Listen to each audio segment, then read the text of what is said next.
Well, if we haven't met before, my name is Jason. I am one of the pastors on staff here, and I am really thankful you chose today to join us. If we have not met, I would love to get a chance to chat and introduce myself. I'll be at the Connect Center right out those doors right after this. All right, as we get started here on December 31st of 1759, Arthur Guinness signed a lease on a 4-acre property at St. James Gate in Dublin, Ireland, because he was beginning a new brewery that would go by the name of Guinness Brewing. Yes, I know. We can cheer for that. I know we're hesitating. No, I'm joking. Now, Guinness was really well regarded in Ireland at the time because it was considered safer and more reliable than homemade alcohols or other sources of beer. And honestly, at the time, it was actually considered pretty good for your health, especially after childbirth and for moms, which I'll just leave that with no comment. It took off and it made Arthur Guinness, as you might guess, incredibly wealthy. In fact, today, they produce almost 2 billion pints of beer each and every year. But one of the most interesting things about this story is Arthur signed a lease for this land. He signed the lease for £45 a year, about $60 a year, and he signed a 9,000-year lease. Now, who does that, right? Who does that? And here's the answer, really. It's somebody who is so laser-focused on building something that they believe is going to last. And here we are coming up on 300 years later, still going strong. So you be the judge. Now, throughout this whole series in January, we've actually been talking about what it takes to build a faith that lasts, what it takes to build a life following Jesus that's going to stand the test of time, that has a vision for the future, and understands that there are going to be good times and bad times and hard times and easy times in the life from here to there. And during this time, during January, we've looked at these 3 building blocks of a mature faith.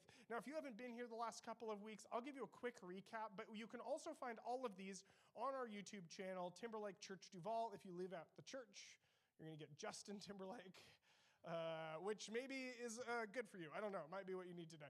All right, number 1, grace. We talked about, grace wasn't the first one we covered, but it was really a description of the first thing, the first step that we need to take, the first block that we need to build in order to understand what following Jesus is all about. And that's because grace, as a building block for our faith, means that we understand that it actually has nothing to do with what we do, and our connection to God has everything to do with what God has already done. 2, groups, that once we understand grace, we understand we need to get connected in community and in relationship. And sometimes that's large groups like this one. Sometimes it's small groups, such as our groups system. Again, scan the QR code, sign up for one. 3, growth.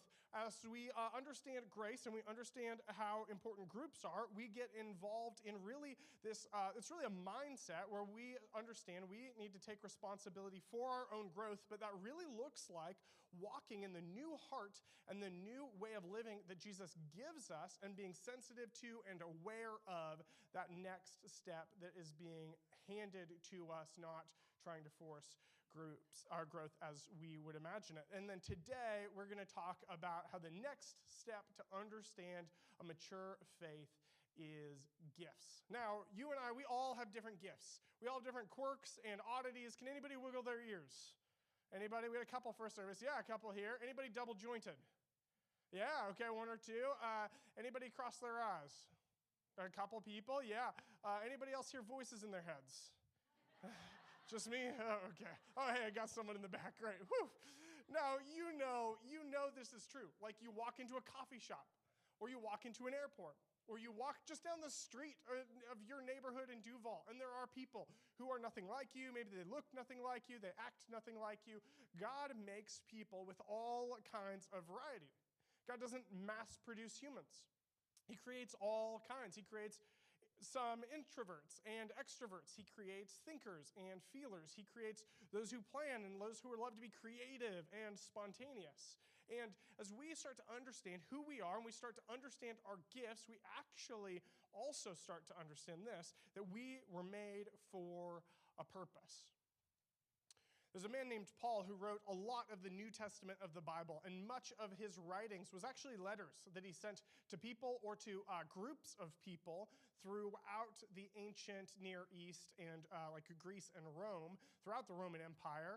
And as he wrote these letters, several of them were preserved by the church. And Paul actually tells this group in a city called Ephesus that they're giving gifts.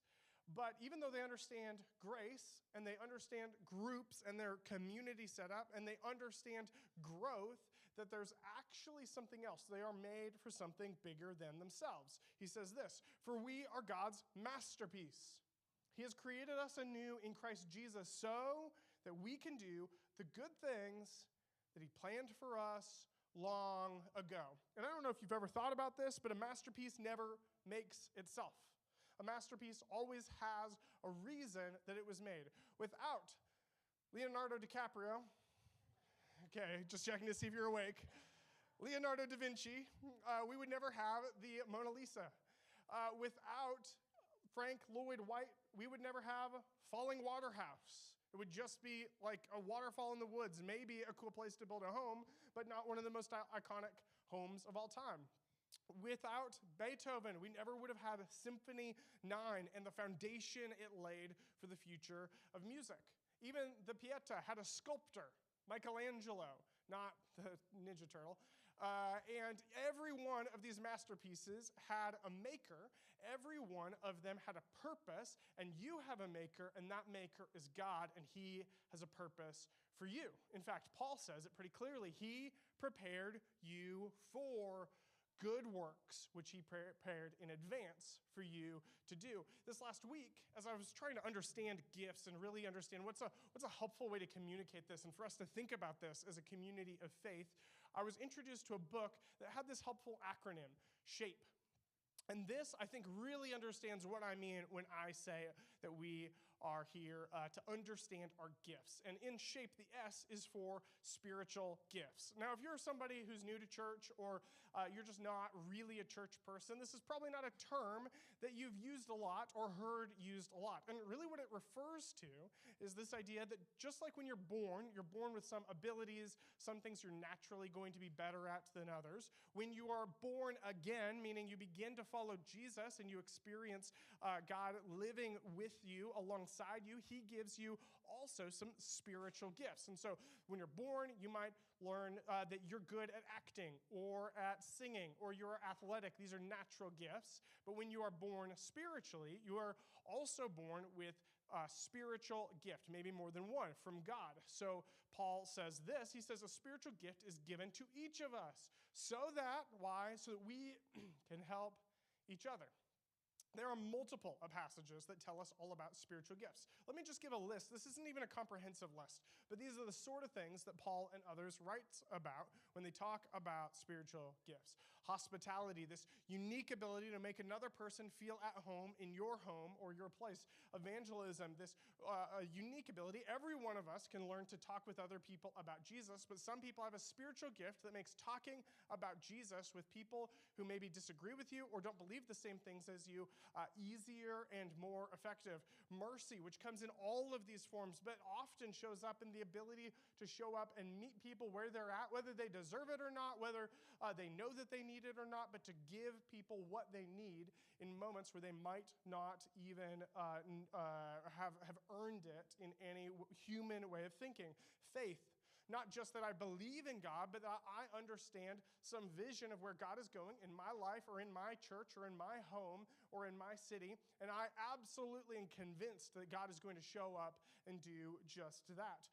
Discernment, beyond just the natural ability to make a smart choice, a discernment on what is going to have the greatest impact in your present or your future. Preaching. Not going to explain that one. I think we get it here. Encouragement, beyond just a normal ability to show up and say something kind, but actually show up and say the right thing that that person needs to hear. Wisdom, beyond what you and I strive, hopefully, to already make wise choices. And service, the ability to show up and give into exactly what somebody needs or some organization or some group needs in order to pour out something you have and give it away. Now you or I, we might, if we're followers of Jesus, everyone has a spiritual gift. You might have more than one spiritual gift, but none of us have all or even most of the spiritual gifts. We all need each other in order to be the sort of community that makes the impact that Jesus wants to make through us. That brings us to the second one, heart. Heart. This is like your passions and your desires, the things that you care most deeply about, the change that you want to see. It might be your hopes for the futures, your interests, your ambitions, your dreams for what your life, your home, your school could look like. And for some of you, it might look like fostering. It might look like adoption. It might look like building bridges between people who need connection in their life. It might look like mentoring. It might look like helping alleviate poverty. In Colorado, I had a good friend by the name of Colin, just somebody who I respected so much. One of the most wholesome human beings I've ever been around. He was a high school pastor and at the same time a volunteer in his community. His wife runs an organization called Cafe 180, which helps turn homeless people's lives around and give them job skills and a resume that they can build from. And he's a dad of two of the cutest kids I've ever seen in my life. And I loved working with him. He was a great person to have on the team. He also had a vision and a hope and a heart for people beyond those who were currently involved in the youth group.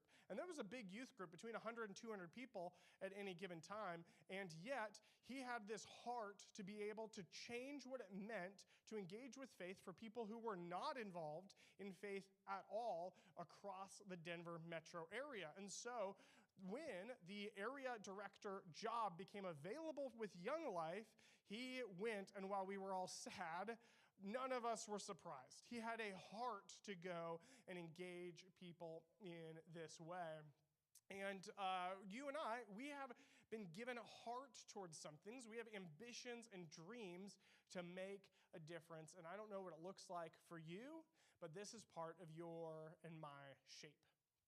A is abilities. Abilities. These are the natural abilities that you have that God gave you for a purpose. In fact, when ancient Israel decided to listen to God, to come together to build this very important structure called the tabernacle, they gathered materials, they gathered people, they listened to God's plan, but God actually showed up and said, hey, I've prepared somebody to lead this project. I have filled him with the Spirit of God, giving him great wisdom, ability, and expertise in all kinds of crafts. He is a master craftsman, expert in working with gold, silver, and bronze. You and I have been given abilities. We have different things that we are naturally gifted at, and they're not given to us just to make money.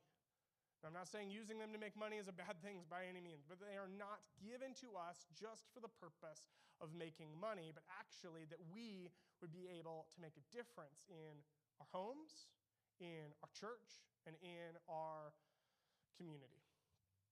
The P in SHAPE is personality, and this looks very different for all of us. It's your internal wiring. It's complex. Maybe you, like me, are energized by being around other people, or maybe you are energized by being alone with complex thoughts or emotions or ideas or hopes or dreams.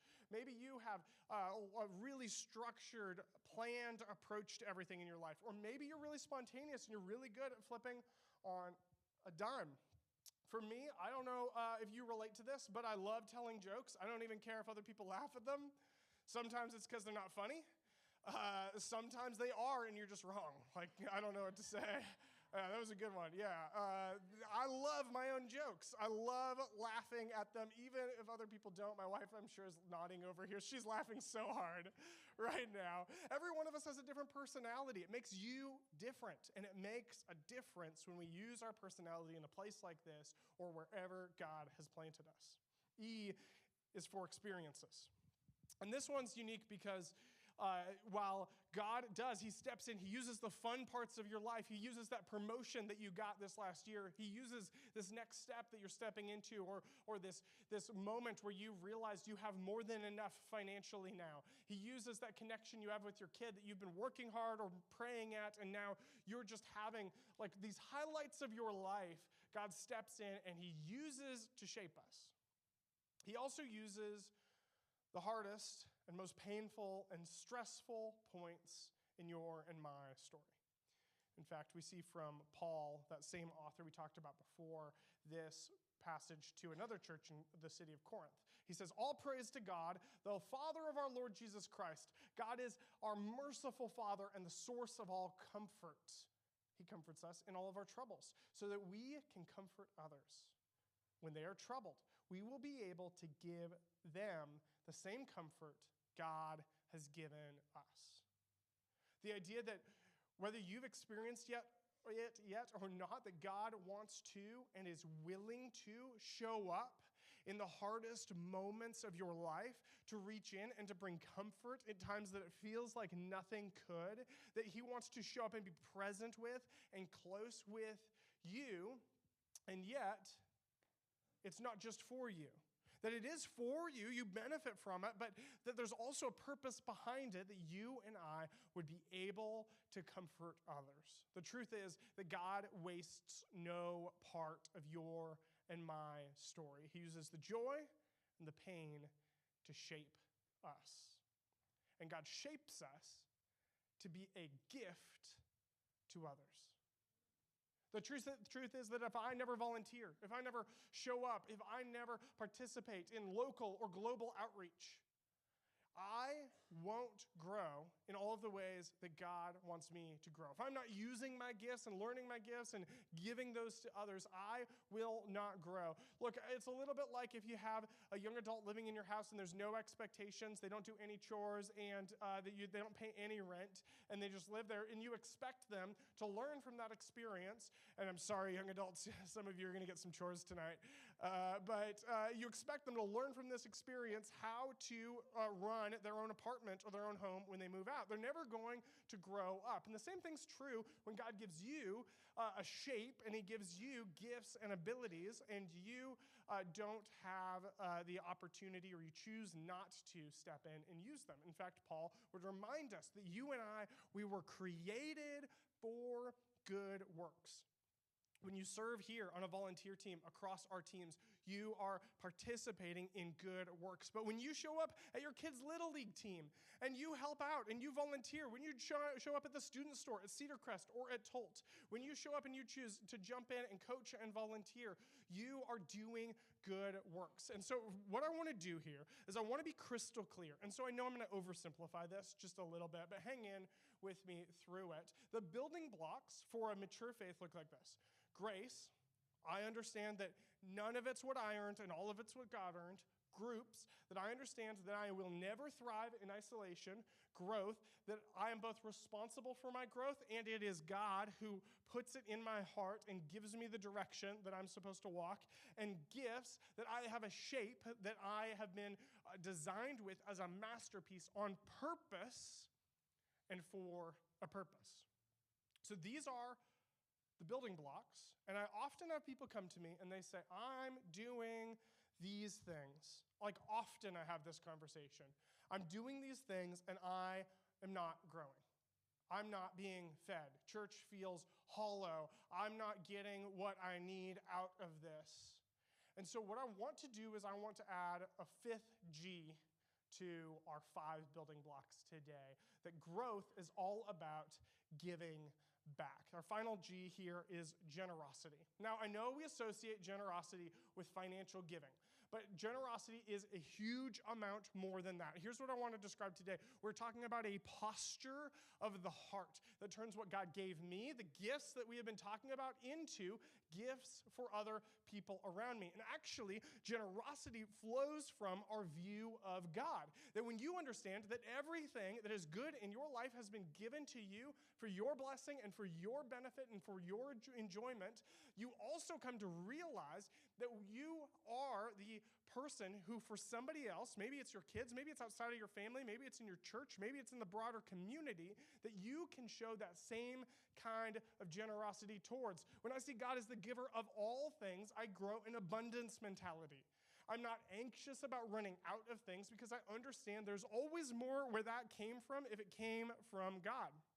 I began to see blessings in my life that I maybe wasn't even aware that God was being generous to me in this way anymore. But I began to see it and be aware of it and appreciate it, which leads me to more generosity and more connection with the things that God is using to benefit me and for me to benefit other people. Again, we are not just talking about money. Let me be so clear. Let's look at the building blocks. Grace, when you understand that no matter what you do, you cannot scare God off. You cannot make him disappointed in you. You cannot surprise him. Then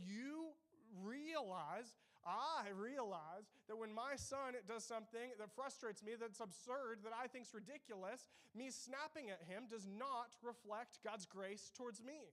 That when I participate in groups, when I understand that groups are essential for my growth, scan the QR code, sign up for groups. Whatever it looks like, community, people are essential for me to grow. I start saying, oh, what if I could get together a group that Timberlake doesn't have yet, but I really want us to be able to offer to people?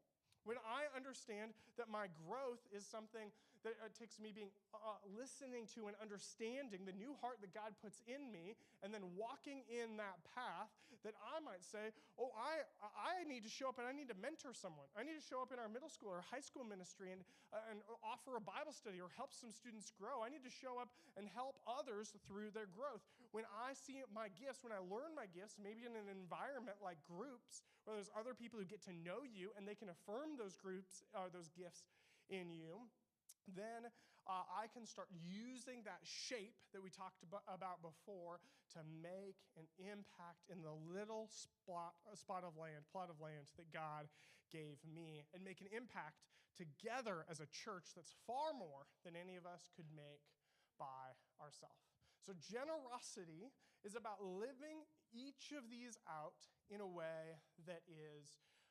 others-focused. Now, generosity means sharing all of these, and it does mean sharing resources. It does mean giving financially. And I want to pause here because anytime a church talks about giving, I kind of feel like, I don't know if you felt this way, but I kind of feel like they're kind of asking for money without asking for money. And I feel like there's all sorts of questions that come up. I've been asked quite a few in the last couple of months. I want to take a moment. I want to step back, and I know what I'm about to do is kind of overshare a little bit, and some of you who don't care about the church or the finances or whatever, your eyes are going to glaze over. I'll keep it to 100 seconds or something. Don't time me, but we'll keep it short. But I know for some of you, this is like an obstacle to whenever a church talks about generosity. And so I want to address some honest questions with some honest answers and just kind of take a pause here during this talk to all get on the same page. Now, some of you I know are curious, and some of you couldn't care less, but let's look at a couple of questions that have come up often. How are finances actually handled in a multi-site model? I don't know if you know this, but there's multiple Timberlake locations throughout Washington. 2, does money given here go somewhere else? 3, am I giving to a ministry in Duval, to service, to events, to impact in Duval, or am I funding something I have never or will never see? And there's a simple truth under all of this that I want to just full transparency out here, that in 2025, we actually had a year where we were not able to pay all of our own bills. Duval, as a congregation, is not covering all of our expenses. And so, if we were an independent organization, we would have to be cutting. Whether it be cutting staff or cutting programs, we would be cutting back. Now, in this season, actually, one of the things I love about the multi-site model is we have other locations supporting us. So we can say, hey, what are the key areas we need to invest to grow towards the things that God has for us in the future, and not cut back in a moment where there's a lot of energy and momentum. And so where some people might see this as a sign of weakness, I actually think it's really the strength of the model that lets us say when it's time to lean in, we can lean in. And the other reality underpinning all of this is that I am convinced by the end of the year, Duval will meet our target. And honestly, I'd like to exceed the target for how much we take in so that we can be a part of planting other locations. There are amazing communities that are waiting for an amazing group of people just like this one who need to and want to, even if they don't know it yet, experience what God has for them. So, some specifics. 1, every dollar given here makes an impact here. Now, 10% of everything that we take in goes into a collective pot for HR, IT, finance, legal, other infrastructure, what every location uses, every location pays into. But there's also a graph that I was told after first service that you all can't read from where you're standing, but I can read it from here, so I'll explain it pretty quick. This is our income. This is 100% of our income as a location. This is the support and subsidy that we received in 2025. These are round numbers, but they're pretty close to accurate. And you can see the breakdown of how we spend it. That half approximately goes to staffing, about another third goes to ministry and programs, about another 20% goes to mortgage and facilities, about 10% goes to missions, which I'm going to talk about in just a second, and another 10% are those shared services that I just talked about. And if you do the math, that's more than 100 and, well, it's more than 100%. Now, missions, if you want to know what that looks like, we have this impact report that you can find in the Connect Center over there that shows what 10% of our organizational budget going to helping and investing here, near, and far makes, how it makes a difference. Now, I would love nothing more than to spend like 10 minutes just like going through this page by page, but I understand not all of you would love that to be our next 10 minutes. So I'm just going to say, look for an impact report at the Connect Center. Grab it, flip through it. I think it will change your view of how much of an impact we're able to make when we come together and we organize as, greater than what any one of us could do by ourselves. So, last thing I'll say about that, if you are interested in any in financial data at all of our finances operate with full transparency. I would be happy to set you up with a meeting with someone from our executive team to go into detail. But really, what I wanted to do was pause there and talk about eliminating any barriers I possibly can to generosity. Because generosity means more than giving to the local church. But I know that it being unclear how finances works can be an obstacle for some people. But here's the reason I'm harping on this. It is not because I have like this huge weight over me to close that gap and meet a certain amount of revenue or anything like that. It is because, and I mean this so clearly, it is because generosity is the greatest catalyst that you or I can experience for growth, because it pushes us into a mindset of abundance.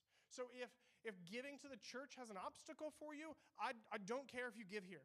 I want you to experience everything that God has for you in all of the areas of growth that He has given and shown all of us. So give somewhere. Find an organization that you want to give to. Look at organizations that are highly rated for how well they use money. We want you. I want you. I want us as people who give. I give to this place as well. I want us to experience this communal sense and your individual growth that comes from living a generous life. In fact, when we look at the Bible, there are constant examples of generosity. Abraham opens his home for hospitality with people that you and I might not even ever open our homes for. Joseph is generous in forgiving brothers who sold him into slavery. Boaz is generous with his protection and provision even when it could cost him. David is generous with his resources. Job is generous with his influence. The Shunammite woman is generous in opening up her home. Matthew is generous in his relationships. Joseph of Arimathea actually gives away the tomb that is prepared for him as a wealthy individual to be generous with his legacy. Mary of Bethany is generous in showing honor and attention. Early followers of Jesus were outrageously generous with their possessions, and Barnabas was so generous with his encouragement that he became known as Barnabas the Encourager. Living generously does something to our hearts. It is not about finances, but your finances are in there too. It is about living open-handedly. And this isn't new. 3,000 years ago, third king of Israel, Solomon, writes, "The generous will prosper. Those who refresh others will themselves be refreshed." And I just wonder, do you believe that? Do you believe that God is promising that He will show up when you are generous with your time? with the things you've learned, with your mentoring, with your connections, with your relationship to others, with your grace, with your finances, with your love, with your kindness. Do you believe that? Jesus was approached by a man who's described as a rich young ruler. And this rich young ruler comes up to Jesus, and he essentially says, in our terms, I've done the 4 building blocks, Jesus.